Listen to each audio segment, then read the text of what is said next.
გამარჯობა, როგორ ხართ მეგობრებო? დღევანდელ ეპიზოდს დავიწყებ ბოდიშით.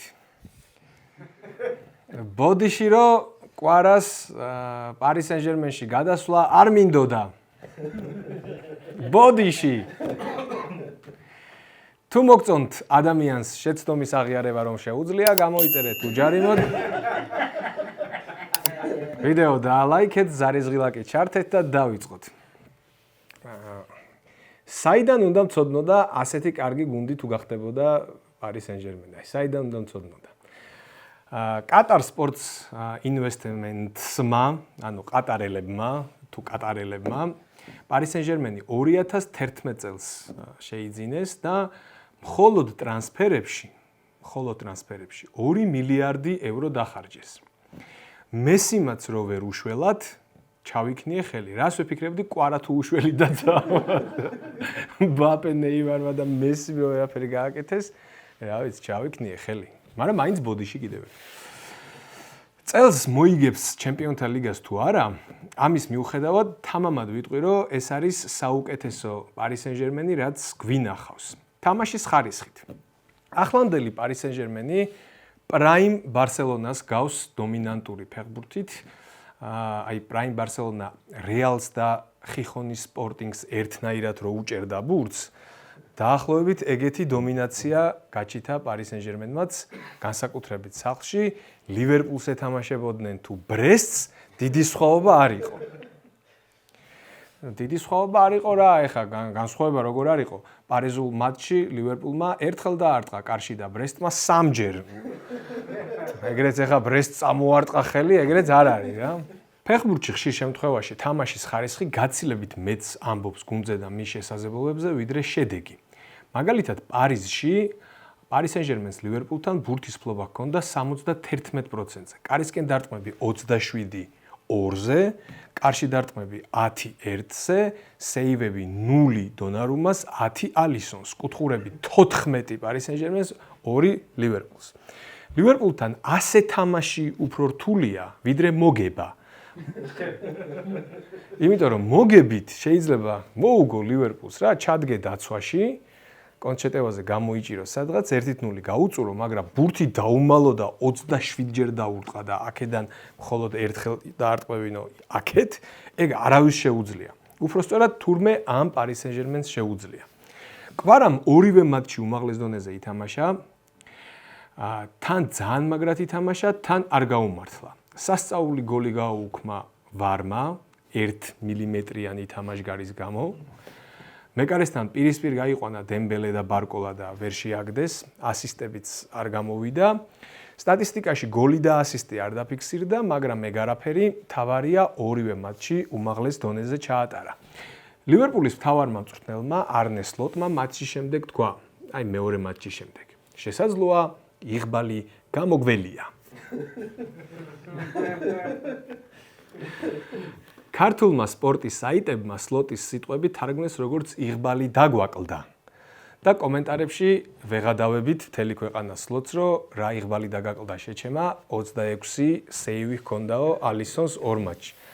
მართლა 26 სეივი ჰქონდა 2 მატჩში, ნოიერის მერე ეგ არ უქნია არავის ჩემპიონთა ლიგაზე. ხო და ტყუილად ვეღადავებით სლოტს. არ უთქვამს ეგ, რომ იღბალი დაგვაკლდაო. პირიქით, ძალიან ადეკვატური განცხადება გააკეთა, იღბალი გამოგველიაო. ერთგვარი თვითირონიაც იყო მისგან. იგულისხმება, რომ პარიზულ მატჩში მივახარჯეთ მთელი იღბალი და მეორე მატჩზე აღარ ჰქონდა, გათავდა რა. ცოტა ამხელა იყო და მთლიანად წავიდა პირველ თამაშზე. მოკლედ ადეკვატური კაცია სლოტი და მხოლოდ ქართულად ნათარგმნი ციტატებით ნუ ვეღადავებით. ინგლისურად წავიკითხოთ ხოლმე რას ამბობს. ფინალში გველოდება, ნახე ფინალში რაღა იყო და მეოთხედ ფინალში. მეოთხედ ფინალში გველოდება ასტონ ვილა. რთული თამაში იქნება. წინასწარ არავინ იზეიმოს ასტონ ვილასთან შეხვედრა, ნახევარფინალში გასულები ჯერ არ ვართ. ასტონ ვილა ძალიან ფრთხილ ფეხბურთს ითამაშებს და დაელოდება თავის შანსს, დიდ სივრცეებს არ დატოვებს. ჩემი თაობა პირველად ნახავს ასტონ ვილას ჩემპიონთა ლიგის მეოთხედ ფინალში.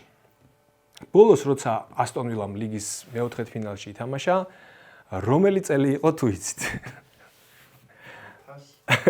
1000 სწორია.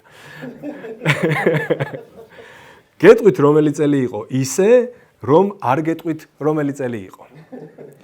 იმ სეზონში ასტონ ვილა დაუპირისპირდა გუნდებს, ანუ მეტოქეები ყავდა ისლანდიიდან, ბელგიიდან, გერმანიის დემოკრატიული რესპუბლიკიდან, საბჭოთა კავშირიდან და გერმანიის ფედერაციული რესპუბლიკიდან. აი მაშინ გავიდა ბოლოს მეოთხედფინალში.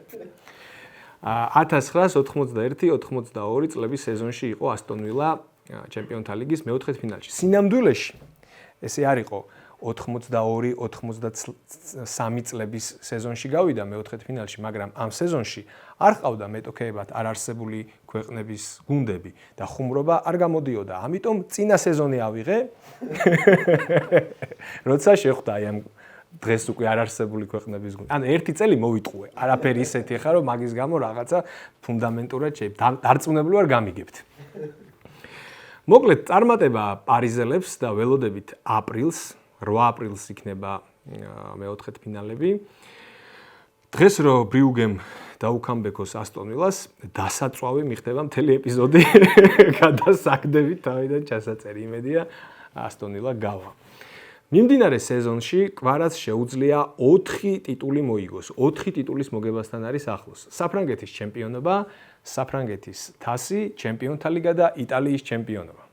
ნაპოლი თუ გახდება ჩემპიონი, იტალიის ოქროს მედალიც ეკუთვნის და 4 სერიოზული ტიტული გამოუვა ამ სეზონში.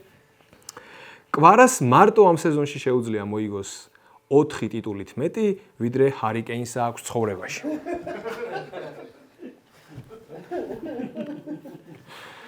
თავის მხრივ ჰარი კეინს შეუძლია წელს 3 ტიტული მოიგოს: ჩემპიონთა ლიგა, ბუნდესლიგა და მსოფლიოს საკლუბო ჩემპიონატი. ეგეთი საოცარი გუნდია ბაიერნი, რომ შეუძლია ჰარი კეინს 3 ტიტული მოაგებინოს. წელს უეჭველი დასრულდება ჰარი კეინის წყევლა და რამე ტიტულს მოიგებს, მინიმუმ ბუნდესლიგას უეჭველი მოიგებს. ჰარი კეინი როცა მოიგებს პირველ ტიტულს, ამ მოვლენის აღსანიშნავად რამეს ვიზამთ უჯარი მონდში. ეგ ამბავი არ ჩაივლის ესე უბრალოდ რა. დღესაც გვექნება განსაკუთრებული საჩუქარი. დღეს გავათამაშებთ მაისურს, რომელიც საქართველოში არავის აქვს. მეტიც დღეს გავათამაშებთ მაისურს, რომელიც არავინ იცის რომ არსებობს. რონალდინიოს ფლუმინენსეს მაისური. ეს არის რონალდინიოს ფლუმინენსეს მაისური. ხედავთ, რონალდინიო. ნუ აქ ეხა კროკო რო ეწეროს უკეთესი იქნებოდა, მაგრამ რაც არის ეგ არის რა. ჩვენი სპონსორია კროკო და არა ეს, აქ რაც აწერა. ეს ამათი სპონსორი იყო, როცა რონალდინიო თამაშობდა. დავაზუსტოთ რა. ეხა ამ მაისურს რა ისტორია აქვს, რომ ჩვენი არხის გამომწერმა გვაჩუქა ეს მაისური. და ისტორია ესეთია, რომ ბრაზილიაში მეგობარმა უთხრა, რომ ბრაზილიაში იყო მეგობარი და რა ჩამოგიტანო და რონალდინიოს მაისური უთხრა და ფლუმინენსეს მაისური ჩამოგიტანა. არ დააკონკრეტა რა და არა და სულ 7 მატჩი აქვს ჩატარებული რონალდინიოს ფლუმინენსეში, მეტი კი არა, სულ 7. რომ მოინდომო ამ მაისურს ვერ იშოვი. ამიტომ ეს არის უნიკალური ძვირფასი მაისური და რენდომაიზერით ტრადიციულად რაც გაგეხარდებათ დაწერეთ და მოიგეთ შეიძლება მსოფლიოში ერთადერთი მაისური. დღეს ახალი რუბრიკა გვექნება უჯარი მოდში, ჩემი ChatGPT-ის მოფიქრებული ხუმრობები. სადღაც ერთი თვეა ვავარჯიშებ ხელოვნურ ინტელექტს, რომ ვასწავლო ხუმრობების წერა, ისე როგორც მე მინდა. დაახლოებით ერთი თვეა მუშაობთ ყოველ დღე თუ არა კვირაში ერთხელ. თუ მოვახერხე და შევქმენი მეორე მე, გადავეცი ყველაფერი რაც მაქვს. ძალიან კაი რაღაც მოხდება. კომენტარებში რო გვიწერთ ხოლმე რომ ხშირად დადე ვიდეო, პრობლემა აღარ იქნება, ყოველ დღე ჩავწერ გადაცემას. დღეში ორჯერად შეგვიძლია, პრობლემა არ არის. რამდენიმე თემა მივეცი ChatGPT-ის ამ ვარჯიშის პერიოდში. პირველი თემა მანჩესტერი რო ახალ სტადიონს აშენებს. და მეორე თემა სალაჰმა რო იტირა პარის სენ-ჟერმენთან წაგების შემდეგ. აი ეს ორი თემა. და ნახოთ აბა რა რეები დაწერა. პირველი ესეთ ხუმრობას გვეუბნება ჩემი უჯარიმოდის ChatGPT სპეციალურად თქვა გაკეთებული ცალკე ჩატი და უჯარიმოდ ChatGPT. ChatGPT ამბობს, მანჩესტერი ახალ 100,000-იან სტადიონს აშენებს, რადგან 75,000 უკვე ცოტა იყო ყველა იმ ადამიანისთვის, ვისაც ფეხბურთელებისთვის ტრიბუნებიდან შეურაცხყოფის მიყენება უნდოდა. მაგინებლები ვეღარ ეტევიანო ოლდ ტრაფორდზე, ეს ჩააქსოვა რა. ნეტა რა მაქვს ნათქვამი ისეთი, რომ ეს მოიფიქრა რა ვეწუწუნე ეგეთი თვალზე. შემდეგი ხუმრობა, მანჩესტერი 100,000-იან სტადიონს აშენებს. როგორც ჩანს, კლუბმა იპოვა გამოსავალი, როგორ გაზარდოს მაყურებლების რაოდენობა ისე, რომ მაგვაირი მოედანზე აღარ გამოუშვას. ანუ ხუმრობა ესე საჩაურტყა, რომ ესე იგი მაგვაირის მოედანზე გაყვანა, იმიტომ გვიწევს, რომ სტადიონზე ვეღარ ვატევთ რა, ბანებზე 100,000-იანზე, მაგვაირს უკვე გაუშვებთ ტრიბუნაზე და მისი მოედანზე შეყვანა საჭიროა. ესეთი უცნაური რაღაცა დაალაგა რა. შემდეგი ხუმრობა, უჯარიმოდის ChatGPT-მ რაც მოიფიქრა, ვარმა შეამოწმა სალაჰის ცრემლები და დაადგინა, რომ ისინი თამაშგარეში იყო.